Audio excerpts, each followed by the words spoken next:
Guys अब हम लोग समझेंगे सिक्स्थ शेड्यूल के बारे में। बहुत इंपॉर्टेंट टॉपिक है, इससे रिलेटेड पहले डायरेक्टली क्वेश्चन पूछा जा चुका है, दोबारा से पूछा जा सकता है, तो बहुत ध्यान से इस टॉपिक को समझिएगा।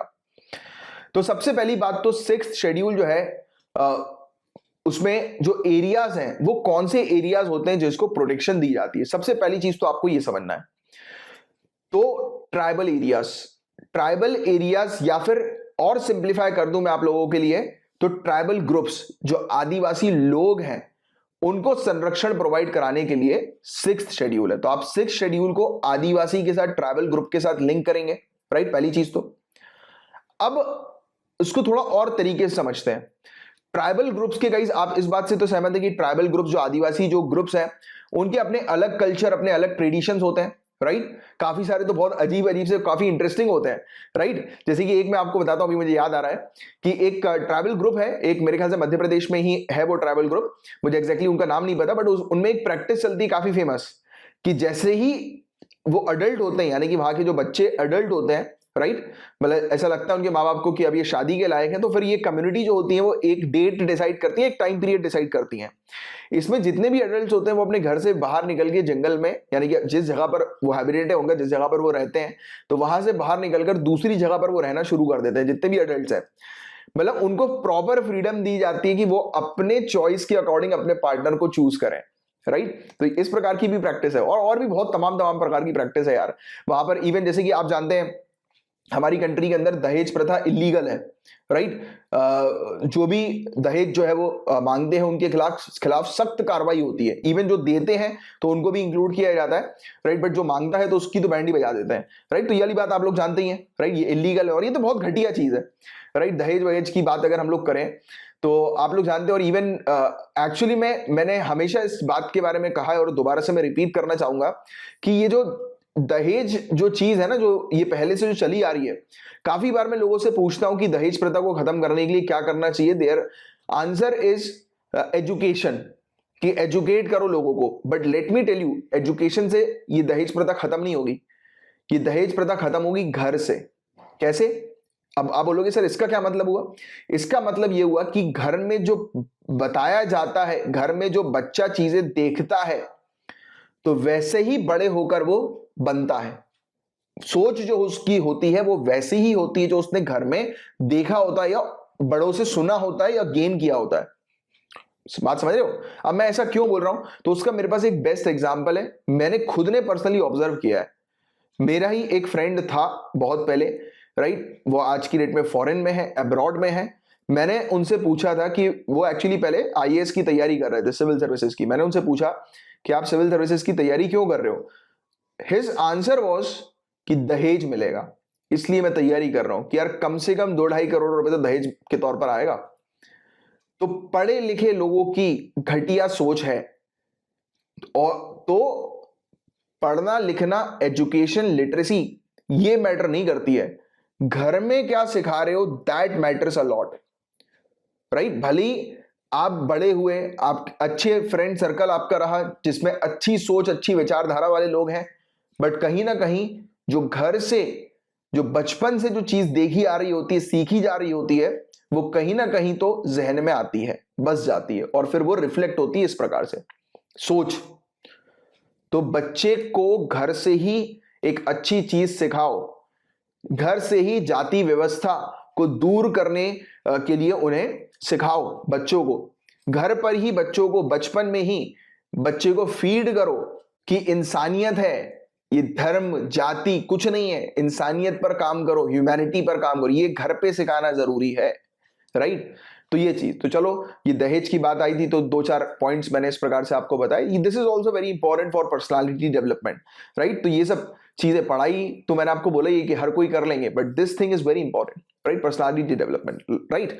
चलिए आगे की बात करते हैं, और ये वाली चीज सिविल सर्विसेज में बहुत इंपॉर्टेंट रोल प्ले करती है, क्योंकि जब आप वो 30 मिनट्स के लिए, या कुछ लोग को तो 15 मिनट में भगा देते हैं, 30 से 45 मिनट के लिए जब आप पैनल के सामने बैठेंगे, राइट, इंटरव्यू के दौरान, तो उस दौरान यही चीजें हैं जो आपसे ऑब्जर्व करेंगे पैनल, राइट, कि आपकी सोच जो है वो किस टाइप की है। तो आप अपनी सोच को अभी से, मुझे पता है आप सभी लोग की सोच बहुत अच्छी है, बट आई वांट कि अब उसको आप उभारें, बाहर लेकर आए, अपनी पर्सनालिटी में उसको जो है वो दिखाएं, राइट, शेप करें, आपके आंसर्स में वो चीज रिफ्लेक्ट होनी चाहिए, राइट, कि what you think about like society, कैसी सोसाइटी होनी चाहिए। या फिर आप देखो क्या होता है, कई बार लोग तो बन जाते हैं, राइट, अपने आप को फेक शो दिखावा करते हैं, राइट, बट वो एक्चुअल में अंदर से वैसे होते नहीं है। बट वो पैनल जो है ना, वो बहुत एक्सपीरियंस पैनल होगा जो आपके सामने रहेगा, जो आपका इंटरव्यू लेगा आईएएस का, सिविल सर्विसेज का, तो उनको आप मूर्ख नहीं बना सकते, वो तुरंत पकड़ लेंगे, राइट, क्योंकि उन्होंने ऐसे हजारों लोगों के साथ जो है वो डील करी है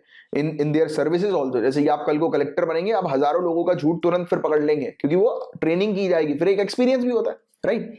चलिए एनीवेज, हम आगे इस पर जो है वो चर्चा करते हैं। जैसे जो ट्राइबल ग्रुप्स हैं, उनके इस प्रकार की जो प्रैक्टिस होती है दहेज वाली, राइट, वो उनके कल्चर में, उनके ट्रेडिशन में। अब ऑब्वियस ही बात है कि इंडियन पार्लियामेंट तो हमें देखने को मिलता है कि ये तो अलाउ नहीं करती। फिर तो आपको सिंपल और सॉर्टेड तरीके से मैं समझाऊं तो 6 शेड्यूल के अंदर ऑटोनॉमस डिस्ट्रिक्ट काउंसिल है और ऑटोनॉमस रीजनल काउंसिल है, जो कि ट्राइबल्स के प्रोटेक्शन वाले जो एरियाज होते हैं, यानी कि जिन एरियाज पर ट्राइबल्स रहते हैं, राइट, तो उन एरियाज के लिए और ट्राइबल्स के लिए ये कानून बनाते हैं। Autonomous district council, autonomous regional council, ये कानून बनाते हैं। वहां पर उनको बेस्ट हेल्थ सर्विसेज मिल सके, इसके लिए कानून बनाया जाता है। एजुकेशन के लिए सेपरेट कानून बनाया जाता है। मतलब कि क्या मैं ये कह सकता हूं कि इंडियन जो लॉज हैं, राइट, जो सभी सिटीजन्स के लिए अवेलेबल हैं, तो वो लॉज एप्लीकेबल नहीं होते ऑटोनॉमस डिस्ट्रिक्ट और ऑटोनॉमस रीजनल उसमें काउंसिल में, क्योंकि उनके खुद के ये कानून जो है ये क्रिएट करते हैं, बनाते हैं, राइट, क्योंकि ट्राइबल पीपल्स के कल्चर ट्रेडिशंस डिफरेंट होते हैं, राइट, तो इसलिए काफी सारी चीजें जो होती हैं वो कॉन्ट्रडिक्ट कर जाती हैं। तो ऐसी चीज ना हो, इसके लिए ये बनाया हो। बट दैट डजंट मीन कि वो इंडिया का हिस्सा नहीं है, इंडियन कानून को फॉलो नहीं करता। इंडियन कानून को तो फॉलो कर रहे हैं, तभी तो बनाया गया है। बट जो कोर जो लॉज हैं वो उनके लिए स्लाइटली डिफरेंट है, राइट, वो उनके अकॉर्डिंग है, राइट। क्योंकि आप मुझे खुद बताओ, मुझे बताओ कि इंडिया के अंदर जो कानून बनाया गया वो किसने बनाया, बताइए। काफी सारे लोग बोलेंगे कि मेंबर ऑफ पार्लियामेंट ने बनाया, बट मैं बोलूंगा लोगों ने बनाया, इंडियन सिटीजन ने बनाया। कैसे? क्योंकि इंडियन सिटीजन ने ही अपने रिप्रेजेंटेटिव को चुना है, राइट, और जो रिप्रेजेंटेटिव है उसने इंडियन सिटीजन्स के लिए कानून बनाया। मतलब कि हम ही चाह रहे हैं जिस प्रकार से हमें गवर्न करना, वैसा हमें गवर्न किया जा रहा है, क्योंकि इंडिया के अंदर सबसे पावरफुल है पीपल। ये आंसर आप लिखेंगे, in India who is the most powerful. अगर आपसे पैनल पूछे, इंटरव्यू पैनल, तो इंडियन सिटीजन सबसे ज्यादा पावरफुल है इंडिया के अंदर। क्यों? क्योंकि उसके हाथ में पावर है कि ये डिसाइड करने की कि उसको रूल कौन करेगा। ये डेमोक्रेसी की बेसिक सी चीजें हैं गाइस। अगर आपने बेसिक फाउंडेशन पढ़ा होगा डेमोक्रेसी के बारे में, पॉलिटी पढ़ी होगी आपने बिल्कुल बेसिक से, तो ये चीजें आपको क्लियर होंगी। अगर नहीं है तो कोई बात नहीं, मैं आपको पढ़ा रहा हूं और पढ़ाता रहूंगा, आपकी हर एक चीज जो है वो क्लियर होती जाएगी, राइट। तो द पॉइंट इज कि जो और रीजनल डिस्ट्रिक्ट काउंसिल और ऑटोनॉमस काउंसिल है, वहां पर जो आदिवासी हैं वो जैसा गवर्नेंस चाहते हैं या फिर जैसा एडमिनिस्ट्रेशन चाहते हैं, वैसा एडमिनिस्ट्रेशन उनको दिया जा रहा है रीजनल ऑटोनॉमस काउंसिल और डिस्ट्रिक्ट ऑटोनॉमस काउंसिल के जरिए। ये चीज आप ध्यान में रखिएगा। उनके लिए जो कानून बन रहे हैं वो जैसा वो चाहते हैं वैसे बन रहे हैं। और हम अपनी बात करें, राइट, जैसे इंडियन सिटीजन की, तो हम जिस प्रकार से कानून चाहते हैं तो वैसा हमारे लिए कानून हमारे रिप्रेजेंटेटिव बना रहे हैं, और हमारे पास पावर है। अगर हमें पसंद नहीं आ रहा है कि हमारे रिप्रेजेंटेटिव जिस प्रकार से कानून बना रहे हैं, तो हम उसको चेंज कर सकते हैं। नेक्स्ट इलेक्शन में हम जो है वो अपनी पावर, वोटिंग पावर का इस्तेमाल करके रिप्रेजेंटेटिव को हटा सकते हैं। ये चीज आप ध्यान रखिएगा हमेशा कि the very powerful authority in India is neither honourable supreme court, neither parliament, it is the people. आपने प्रियाम्बल पढ़ा है, we the people of India, start ही इससे होता है। तो हम लोगों ने अपने आप को ये कॉन्स्टिट्यूशन दिया है। इंडिया के अंदर पावरफुल जो है लोग हैं। तो ये बहुत बेसिक सी चीजें हैं, ये याद रखनी है आपको। तो देखिए आप कितने अच्छे से ये टॉपिक आपका क्लियर हो गया। अगर कल को घुमा फिरा के यूपीएससी क्वेश्चन भी पूछे, राइट, कि या फिर ऐसा कोई मेंस का क्वेश्चन आ जाए कि ऑटोनॉमस डिस्ट्रिक्ट काउंसिल जो बनाई गई है आज 6 शेड्यूल के अंदर, तो वो तो ऑब्वियस ही बात है कि इंडियन कॉन्स्टिट्यूशन को फॉलो नहीं कर रही, राइट। तो आप लिखेंगे कैसे फॉलो नहीं कर रही, कर रही है, क्योंकि इंडिया के अंदर जो लोग हैं उनके पास अधिकार है कि जिस प्रकार की वो गवर्नमेंट चाहते हैं उस प्रकार की गवर्नमेंट को इलेक्ट करते हैं, और उसके मतलब जिस प्रकार से वो रूल चाहते हैं तो वैसा रूल जो है वो बनता है, वैसा एडमिनिस्ट्रेशन जो है वो बनता है। तो सेम वही प्रैक्टिस यहां पर हो रही है, बट वो थोड़ा सा डिफरेंट लेवल पर हो रही है। मैं इसको एक बार समराइज कर देता हूं कि जिससे कि किसी प्रकार का कंफ्यूजन ना बचे।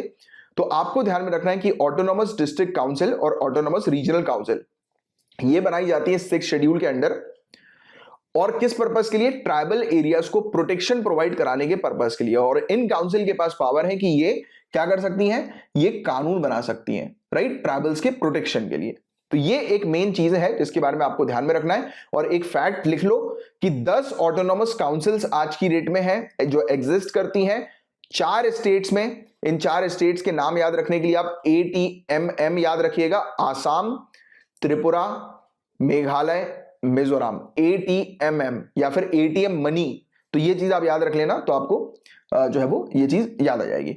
और ये जो स्पेशल प्रोविजन जो है इस ऑटोनोमस डिस्ट्रिक्ट काउंसिल और रीजनल काउंसिल का, उसका जिक्र भी इंडियन कॉन्स्टिट्यूशन के आर्टिकल 244 क्लॉज 2 और आर्टिकल 275 क्लॉज 1 में किया हुआ है, राइट। और इसके तहत यानी कि 6 शेड्यूल के तहत ट्राइबल एरिया जो 4 स्टेट्स के अंदर आसाम, मेघालय, त्रिपुरा, मिजोरम, यहां पर ऑटोनोमस डिस्ट्रिक्ट जो है वो बनाई गई हैं। और ऑटोनोमस डिस्ट्रिक्ट जो है ये एग्जीक्यूटिव अथॉरिटी के अंडर हमें देखने को मिलती हैं, और गवर्नर जो होते हैं उनके पास पावर है कि वो ऑटोनोमस डिस्ट्रिक्ट को ऑर्गेनाइज कर सकते हैं या रीऑर्गेनाइज कर सकते हैं। इवन जैसे कि एग्जांपल के तौर पर एक कोई एरिया है, लेट्स से वहां पर बहुत सारी ट्राइबल कम्युनिटीज हैं, उनको प्रोटेक्ट करने के लिए एक डिस्ट्रिक्ट काउंसिल बनाई गई, तो गवर्नर चाहे तो उस एक डिस्ट्रिक्ट काउंसिल को सेपरेट कर सकते हैं, यानी कि सेपरेट मल्टीपल डिस्ट्रिक्ट काउंसिल में जो है वो डिवाइड कर सकते हैं, ये देखते हुए कि वहां पर मल्टीपल ट्राइबल ग्रुप्स हैं जो कि चाह रही हैं अलग सेपरेट तरीके से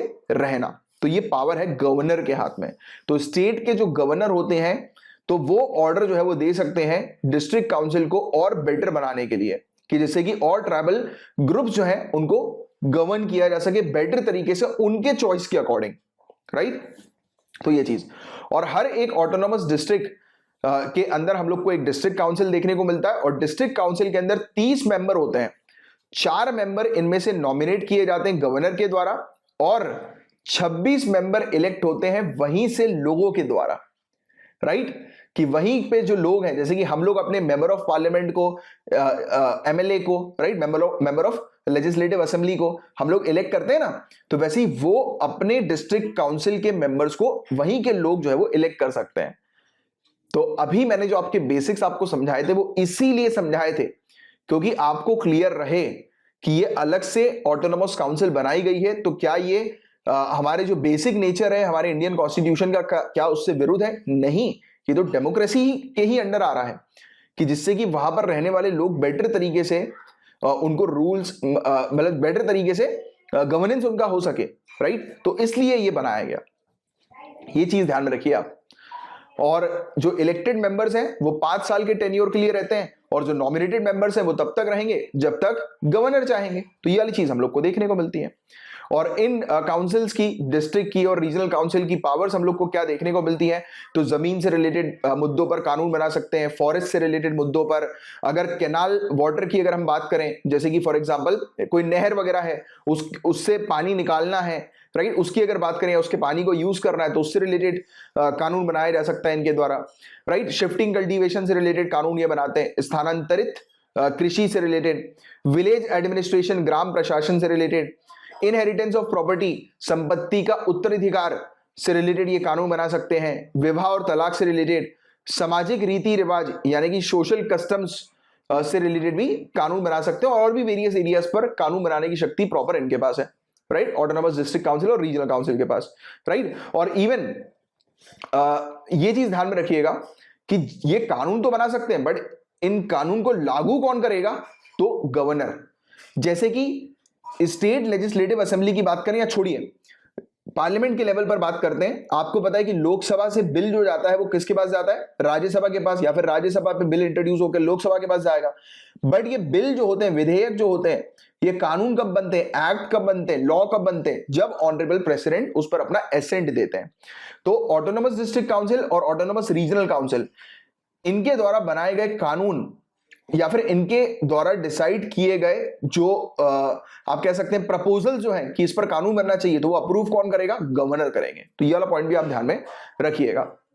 फिर एक विलेज काउंसिल भी होता है, वो और ग्राउंड लेवल पर होता है। जैसे कि ये डिस्ट्रिक्ट काउंसिल को लग रहा है कि यार मतलब पॉपुलेशन बहुत ज्यादा है यहाँ पर, इनको लग रहा है कि यार एक अलग से जो है वो काउंसिल बननी चाहिए जो कि एक सेपरेट ग्रुप ऑफ पीपल को जो है वो गवर्न कर सके, तो विलेज काउंसिल भी जो है वो बना दिया जाता है, राइट। और ये विलेज काउंसिल स्पेशली इसका जो मेन कोर काम होता है वो ये होता है विवादों को रिजॉल्व करना, यानी कि कोर्ट के तौर पर काम करती है ये, कि आपस में जो ट्राइबल ग्रुप्स हैं उनके बीच में अगर कोई विवाद हो रहा है तो उसको रिजॉल्व करने का काम विलेज काउंसिल करती है। अब यहां पर भी एक एपेलेट सिस्टम है, जैसे कि हम हमारे यहाँ डिस्ट्रिक्ट कोर्ट में केस हार जाते हैं तो कहाँ जाते हैं, राइट, या फिर चैलेंज करते हैं डिस्ट्रिक्ट कोर्ट के जजमेंट को हाई कोर्ट के पास, हाई कोर्ट के जजमेंट को चैलेंज करते हैं ऑनरेबल सुप्रीम कोर्ट के पास। यहां पर सीन ये है कि विलेज काउंसिल के पास मामला आया तो वो मामला फिर कहां पर जाएगा, जैसे कि अगर मामला रिजॉल्व नहीं हो पा रहा है, इश्यूज चल रहा है, या फिर अगर किसी को विलेज काउंसिल के जो डिसीजन है उसको अगर चैलेंज करना है तो वो कहां पर कर सकते हैं, डिस्ट्रिक्ट काउंसिल के पास। और डिस्ट्रिक्ट काउंसिल के डिसीजन को चैलेंज किया जा सकता है रीजनल काउंसिल के पास, और फिर स्टेट की हाई कोर्ट के पास मामला जाता है। तो ये चेंज चलती है। और इवन स्टेट की हाई कोर्ट का क्षेत्र अधिकार क्या होगा, ज्यूरिसडिक्शन क्या होगा, ये डिसाइड कौन करेगा, गवर्नर डिसाइड करेंगे। तो एट मोस्ट गवर्नर के पास काफी ज्यादा पावर है, राइट, अप्रूव करने की। वेरियस कानून जो बना रही है regional council, district council, tribal areas को प्रोटेक्ट करने के लिए, इवन गवर्नर के पास पावर्स भी हम लोग को देखने को मिलती हैं कि ये डिस्ट्रिक्ट काउंसिल जो 6 शेड्यूल एरियाज के अंदर, जो 6 शेड्यूल एरियाज जो हम लोग को देखने को मिलते हैं, इसमें जो डिस्ट्रिक्ट जो होती हैं, इसको बढ़ाना है, घटाना है, इसके एरिया को इंक्रीज करना है, डिक्रीज करना है, ये पावर भी जो है वो गवर्नर के हाथ में है। तो ये हमने गवर्नर की क्या क्या पावर होती है ये भी इसके अंदर जो है वो समझ लिया, सीख लिया, राइट। तो इस टॉपिक के अंदर काफी सारी चीजें हमने समझी, राइट, कुछ पर्सनालिटी डेवलपमेंट से रिलेटेड भी चीज समझी, और ये इस टॉपिक को बहुत अच्छे से कवर कर लिया। अब ये टॉपिक न्यूज में क्यों आया है, बस इसको बताकर मैं इस टॉपिक को कंक्लूड करता हूं। तो लद्दाख में रहने वाले जो लोग हैं वो डिमांड कर रहे हैं कि 6 शेड्यूल के तहत ऑटोनोमस डिस्ट्रिक्ट काउंसिल और रीजनल काउंसिल यहां पर बनाई जाए। तो ये एक प्रकार की ऑटोनॉमी चाह रहे हैं लद्दाख में रहने वाले लोग। और आपको बता देगा इसकी लद्दाख के अंदर भारी मात्रा में ट्राइबल ग्रुप्स हम लोग को देखने को मिलते हैं, भारी मात्रा में, और 90% से भी ज्यादा लद्दाख की जो पॉपुलेशन है वो ट्राइबल है। कुछ ट्राइबल ग्रुप के नाम कभी कभी पूछ लिया जाता है कि ये फलाना ट्राइबल ग्रुप कहाँ के हैं। तो प्राइमरी ट्राइबल शेड्यूल ट्राइब्स जो यहाँ की हम लोग को देखने को मिलती है वो है बल्ती, बेड़ा, बोट या बोटो, ब्रोकपा, राइट, ब्रोकपा है एक, और एक ब्रोकपा है, और डाड्र, राइट, DARD, फिर शीन, फिर चांगपा, फिर गर्रा, फिर मोन, फिर पूरी गपा। तो ये सब ट्राइबल जो शेड्यूल ट्राइब्स हैं ये हम लोग को लद्दाख की देखने को मिल रही है। 90% से ज्यादा लद्दाख के अंदर ट्राइबल ग्रुप्स हम लोग को, यानी कि 90% से ज्यादा टोटल पॉपुलेशन का ट्राइबल्स हम लोग को लद्दाख के अंदर देखने को मिलती है। एंड दे आर डिमांडिंग कि उनके कल्चर को, उनके ट्रेडिशंस को प्रोटेक्ट करने के लिए एक ऑटोनोमस डिस्ट्रिक्ट काउंसिल और रीजनल काउंसिल बनाई जाए, क्योंकि इनको पता लग गया कि यहां पर ऑलरेडी जो लद्दाख ऑटोनोमस हिल डेवलपमेंट काउंसिल जो है, लद्दाख स्वायत्त पर्वतीय विकास परिषद जो है वो किसी काम की नहीं है, क्योंकि इसके पास, इस काउंसिल के पास कोई पावर नहीं कानून बनाने की, राइट। तो इन्होंने ये चीज जब समझी कि यार ये काउंसिल किसी काम की नहीं है, ये कानून बना ही नहीं सकती, तो अब ये डिमांड कर रहे हैं कि 6 शेड्यूल के अंदर जो है लद्दाख को भी शामिल कर लिया जाए, राइट। तो ये था पूरा ओवरऑल टॉपिक, और करंट अफेयर्स की न्यूज हमने जो है वो देखी इसके अंदर, राइट। एंड उम्मीद करता हूं बहुत अच्छे से ये टॉपिक आपको समझ में आया होगा।